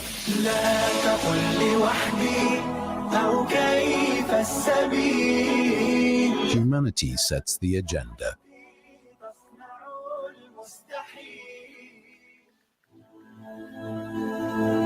The Turkey-Syria earthquake is among the deadliest earthquakes of the last century. Thousands have lost their lives, and large areas and cities and towns in southern Turkey and northern Syria have turned to rubble, leaving huge numbers of residents with very little or nothing at all. Al-Imdad Foundation's emergency relief team is on the ground providing life-saving aid. The people of Turkey and Syria desperately need your support.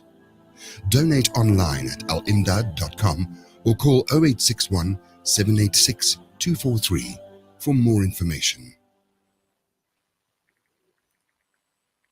Online schooling? Why not?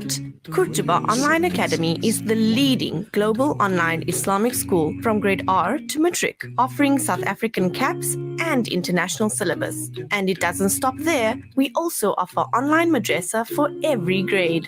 For more information, visit www.kurtubaonline.co.za. Kurtuba Online Academy, the leading global online Islamic school.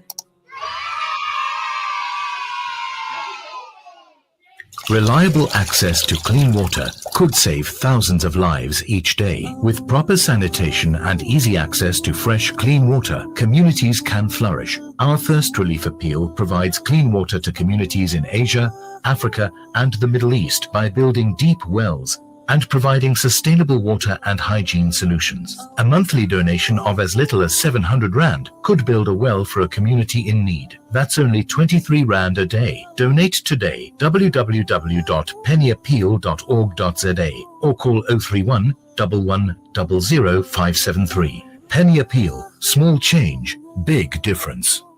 What makes Randery Jewelers the optimum place for your memorable gift?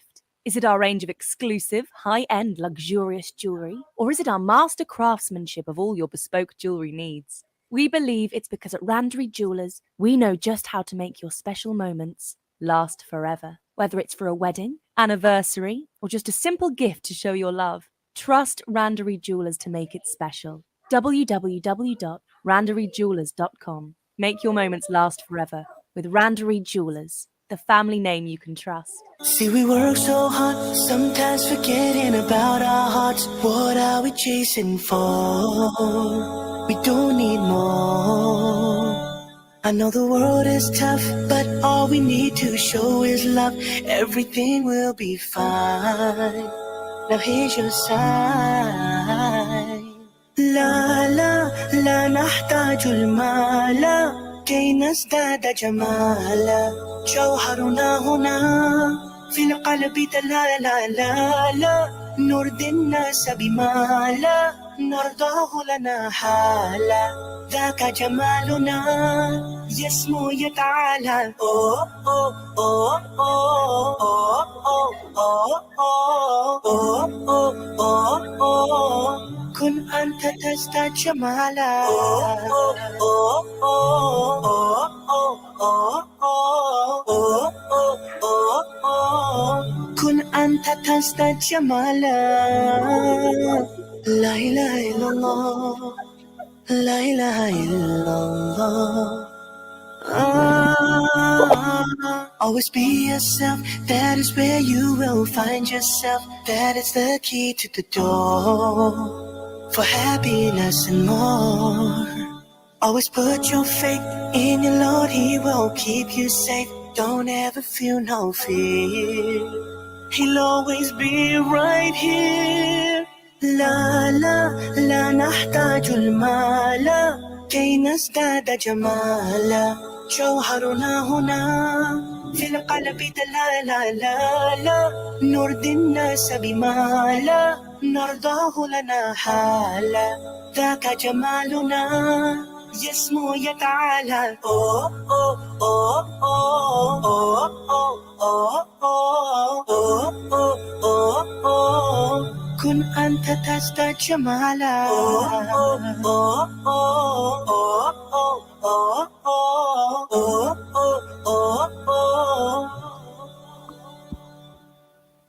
Loving yourself will set you free. You don't have to follow all the things you see.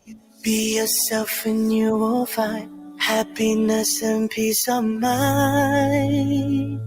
Oh, we are not alone. We have Allah. لا لا لا نحتاج المال كي نزداد جمالا. جوهرنا هنا في القلب لا لا لا لا. نرضي الناس بما لا نرضاه لنا حالا. ذاك جمالنا يسمو يتعالى. أوه أوه أوه أوه أوه أوه أوه أوه. كن أنت تزداد جمالا. أوه أوه أوه أوه أوه أوه أوه. كن أنت تزداد جمالا. One word that changes the life of a child. Orphan. One word to replace smiles with tears, confidence with anxiety, and a future with fear. Help Africa Muslims Agency to give these orphans a new word. Hope. AMA's Orphan Hope program provides security for needy children in rural Africa, in Afghanistan, and in the Syrian and Palestinian refugee camps of Lebanon. For 15,000 Rand per year, you can change their life, give them hope, with Africa Muslims Agency, empowering, educating, inspiring. Rejuvenating media day by day. This is Salam Media.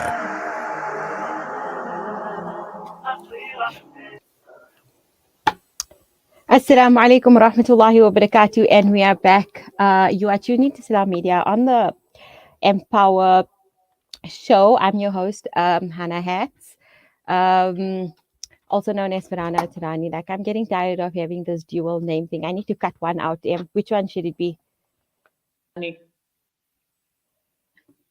We should cut the Farhana Hathurani one out. Your parents are going to kill me. I can see your mother's going to focus me.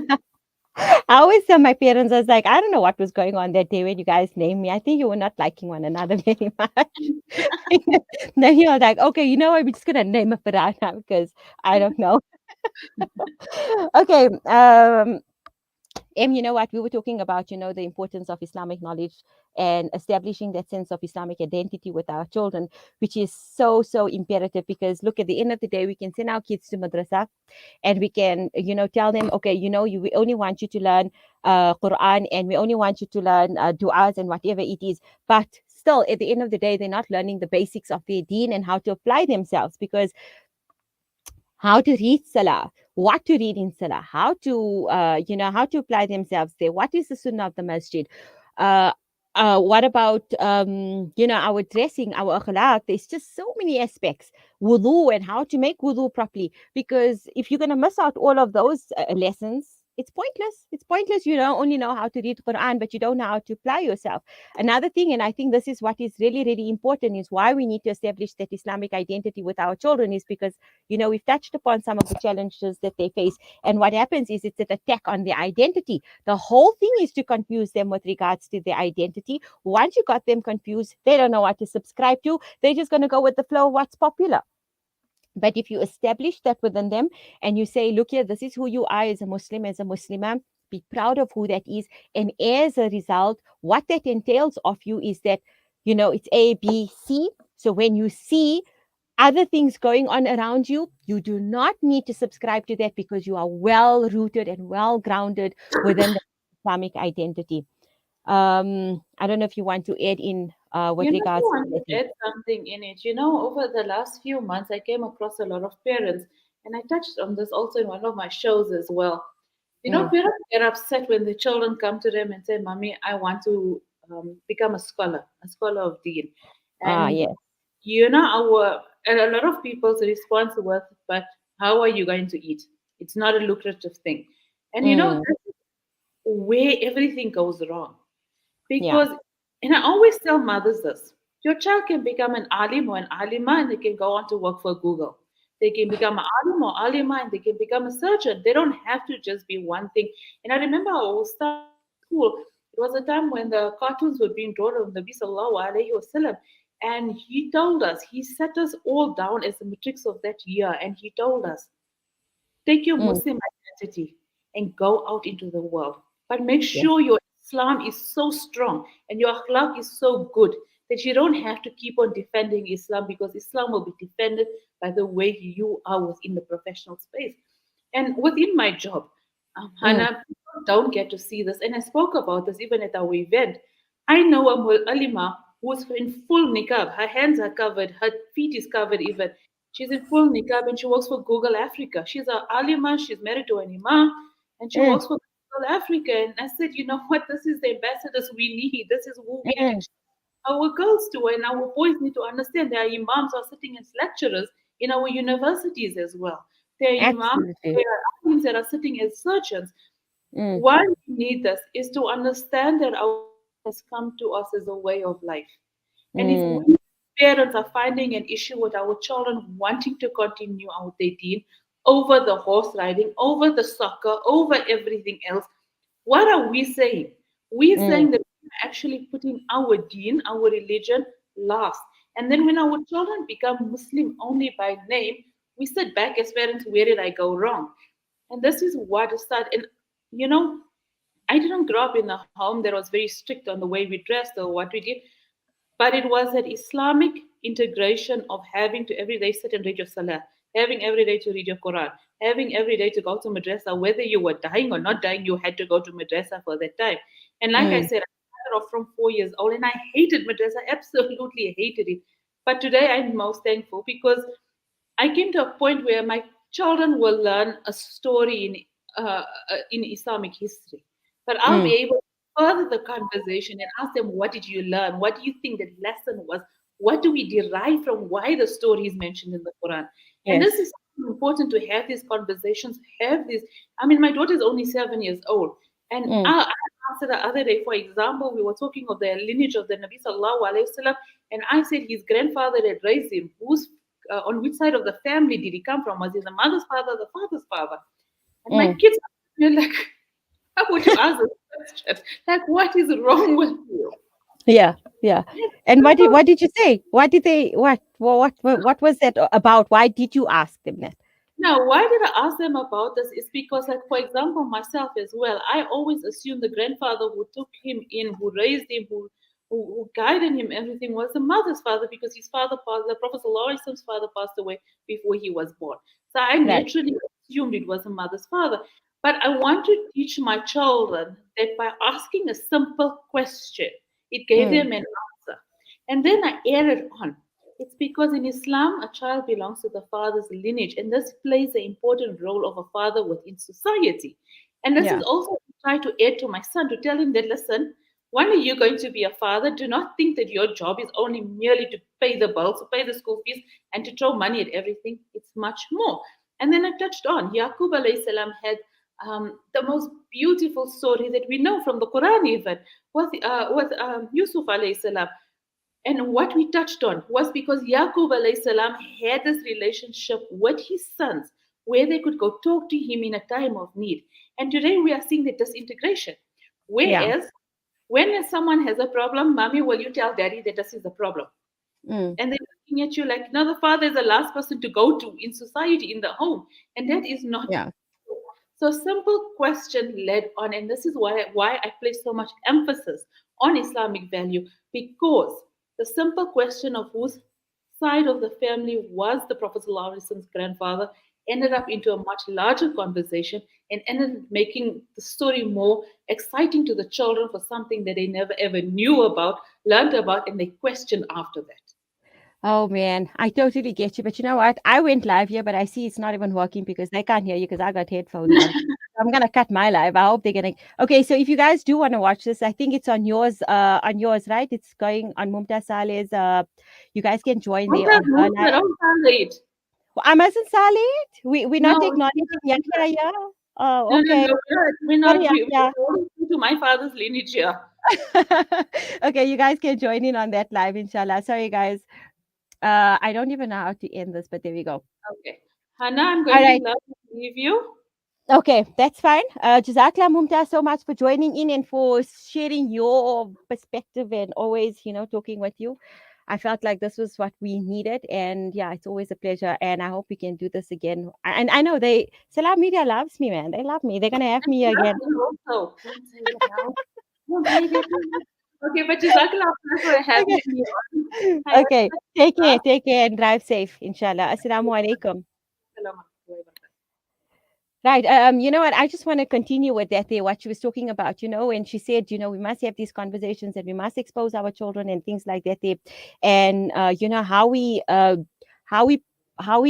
give off this information to our children is so important. And I think what I want to add to that is that, if there are any who starts listening to this, educators listening to this, when the children leave their home environment and they come to us and they come to our spaces, we are like their second mothers, second fathers. We need to apply ourselves in that manner.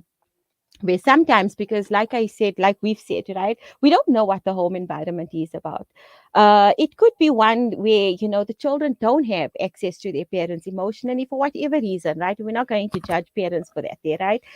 Because parents, a lot of people, what they don't know, they don't know. Okay, but this is what we are doing here today. We are trying to educate and we are trying to change that, right? But nonetheless, if that situation is like that, if that reality is like that for that specific student in your class, then let your environment as an ustad, as an upper, as an educator, as whatever, even if you are a tutor, let your environment be such that children have access to you emotionally as the adult. Maybe you need to be the adult for that specific child. Okay. And I know I had this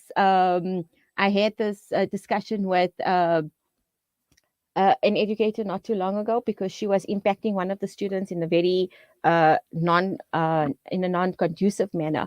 And I said, look, when our children leave our home and they come to school, the next adult that they're going to be in the care of are the educators. And if we're impacting our children in a negative way, where we're making them feel emotionally unsafe, we're ostracizing them, we're picking on them, we're insulting them, we're making them feel a certain kind of way in that space, then we completely we completely destroying that space for them as well, because we don't know what the home environment is. So let it be such that when they come to us, uppers, malanas, teachers, ma'ams, whatever you all are, create a space for your students. Talk to them, have these conversations, because some of them are not having these conversations at home.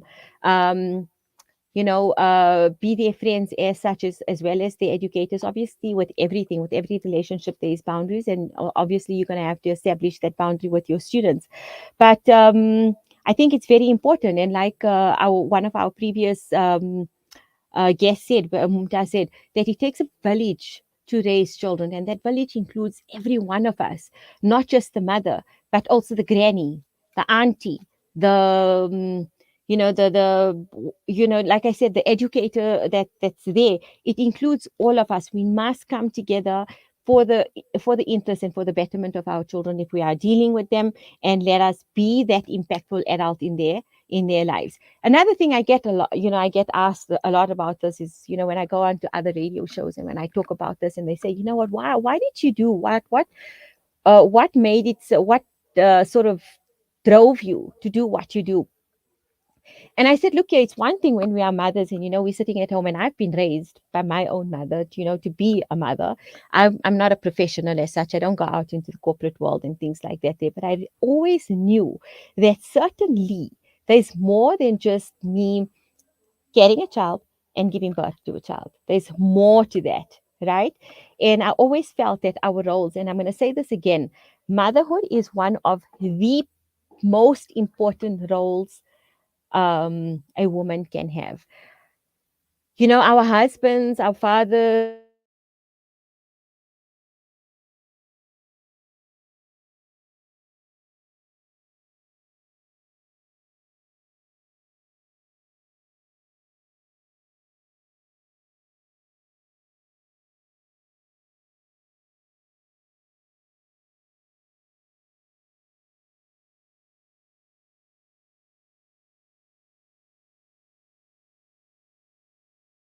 to do it from a perspective where people are on my level, and I'm not coming from a professional level. I feel that there's so much to give of us, and every woman that's sitting, back at home, you're a mom, you're feeling like, a lot of women struggle with this. When we ask them, what do you do? It's like, no, I'm just a stay-at-home mom. No, that's not just a stay-at-home mom. You're a stay-at-home mom. That is the most undervalued and depreciated roles, and underpaid roles as well, but one of the most important roles. So own that role, own it to the best of your ability, own it to the best of your capacity. Do what you need to do in order to take that role and make it what it's supposed to be. Right? If you need to go for therapy so that you can be a better mother, go for that therapy. If you need to take that course so that you can be a better human being, so that you can show up better for your children, because you feel empowered, you feel good about yourself, go and take it.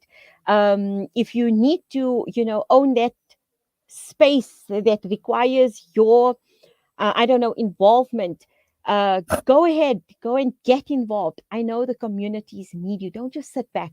Don't just sit back. We as mothers have so much to give. A woman's innate ability is to love, to care, and to nurture. Whether you're the mother or you're not the mother, okay, you still have this ability. And women, we're different. We can love our children, and we can love other children that are not our children. Subhanallah, this is just the way Allah has created us. So use that innate ability that we have. Go out there, see what your community needs, see what the school environment needs, see if the madrasa needs you. Just go out there and give your energy, because I know it is so, so needed for us to share ourselves like this here. We need you. So we're going to take a quick break here with our guys. We're going to take a break, and inshallah, we're going to return after that with more talking time from me.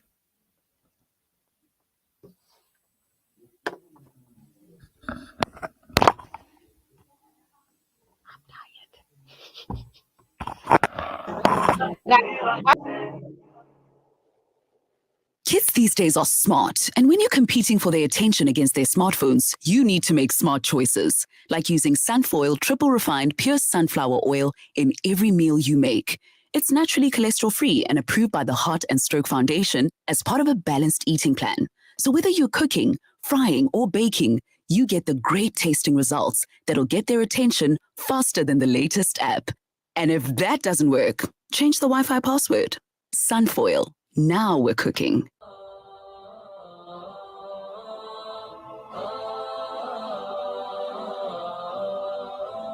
Did you know that with Ashraf Al-Aid's Waqf project, you can make a difference for as little as 50 Rand a month?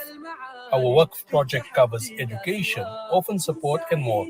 Visit our website to download our debit order form today at www.ashrafalaid.org.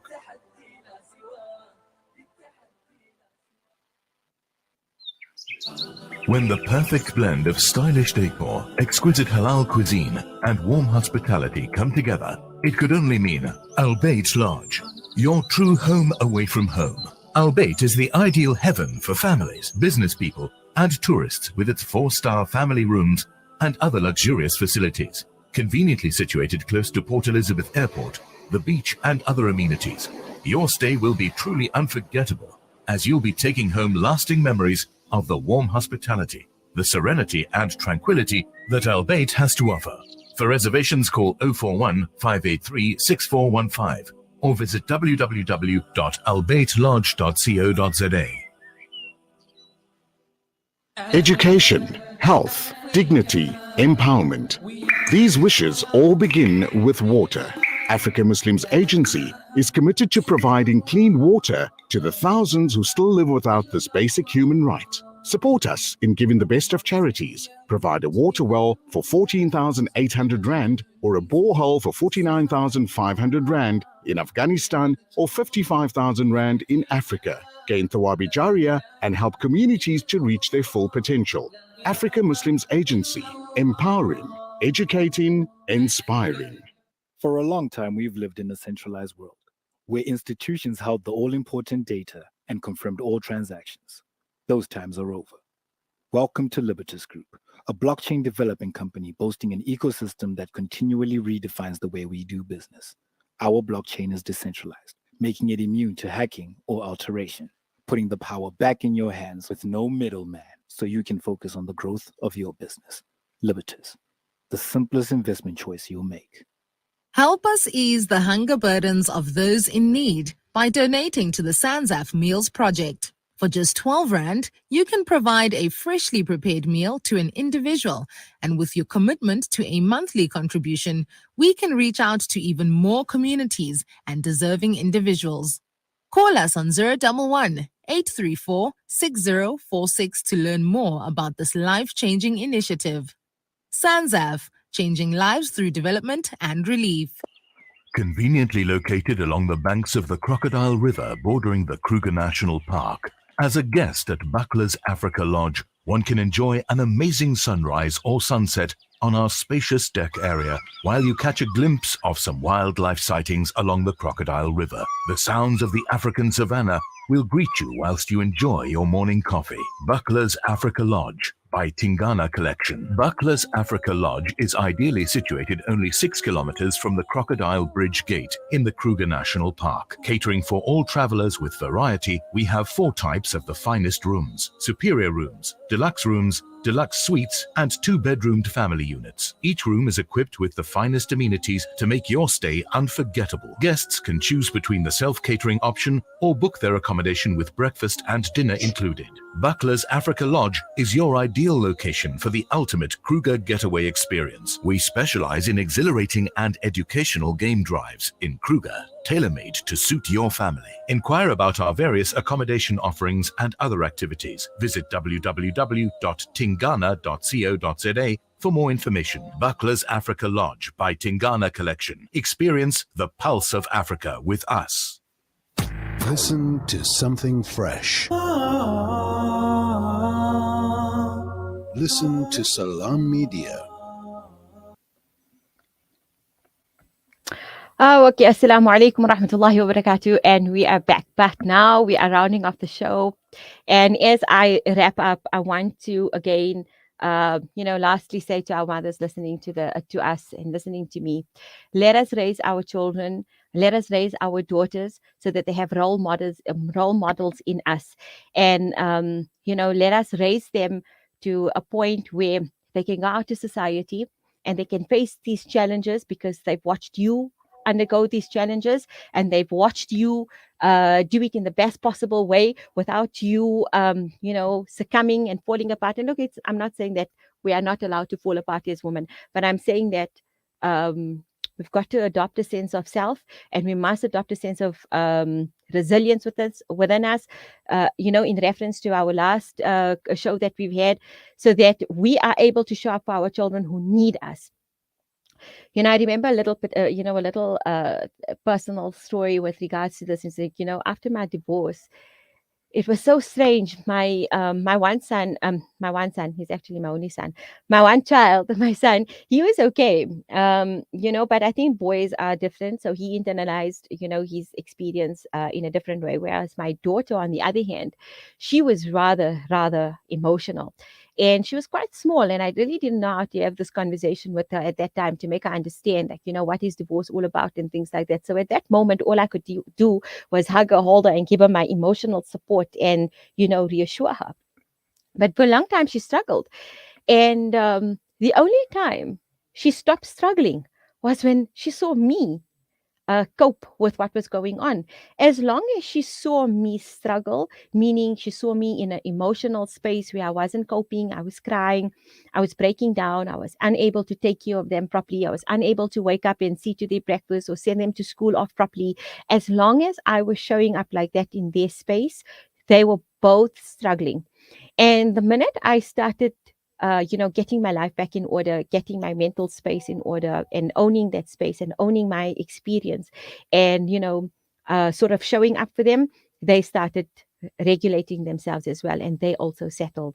And like I still have this conversation with her where where she does something and she says, but my mommy needed me, and same time I swoon in and I have to tell her, my darling, I don't need you, you need me.